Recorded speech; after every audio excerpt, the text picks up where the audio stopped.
We receive the gift of righteousness. हमने सीखा कि हमने धार्मिकता का गिफ्ट पा लिया है, वरदान पा लिया है.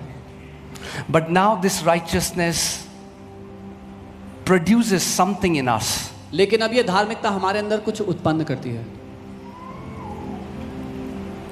We learn in Romans 5:17, the Bible says that because of this gift of righteousness and abundance of grace, what will we do on this earth?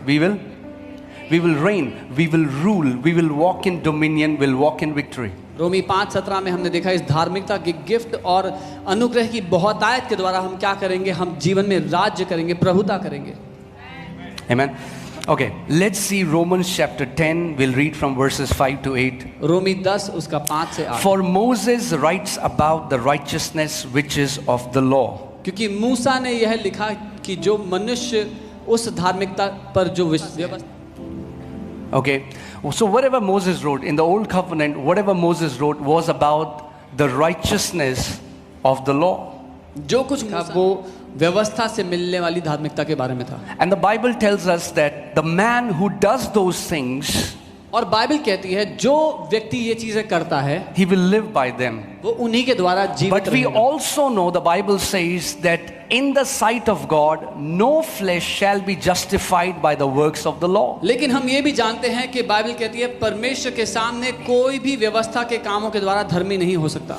No flesh means no flesh, not even Moses who wrote it. कोई भी इंसान, कोई भी व्यक्ति नहीं, मूसा भी नहीं जिसने लिखी थी व्यवस्था. That's why even though Moses brought the law, he was not able to fulfill the law, and thereby he could not enter the land of promise. और हालांकि मूसा ने ही व्यवस्था दी थी, लेकिन वो खुद उस व्यवस्था को पूरा नहीं कर पाया और इसी कारणवश वो वायदे के देश में प्रवेश नहीं कर पाया. Okay? So no matter how much you fast, no matter how much you pray, no matter how much you give, if you want to stand before God on the merit of that, you shall be disqualified. So फर्क नहीं पड़ता आप कितना उपवास करते हो, कितना प्रार्थना करते हो, कितना क्या करते हो, अगर उस सब के बलबूते आप परमेश्वर के सामने खड़ा होना चाहते हो तो योग्य नहीं ठहरोगे, चाहे कुछ भी कर लो. That does not mean that we will no longer fast or pray.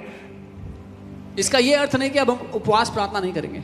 But we are not doing those things to gain a standing before our Father. लेकिन हम वो सब चीजें इसलिए नहीं कर रहे कि अपने पिता के सामने खड़े होने का स्थान कमा पाएं. Because righteousness, this right standing before God, was given to us as a free gift. क्योंकि धार्मिकता, पिता के सामने खड़े होने का वो स्थान हमें मुफ्त में गिफ्ट की तरह दिया गया.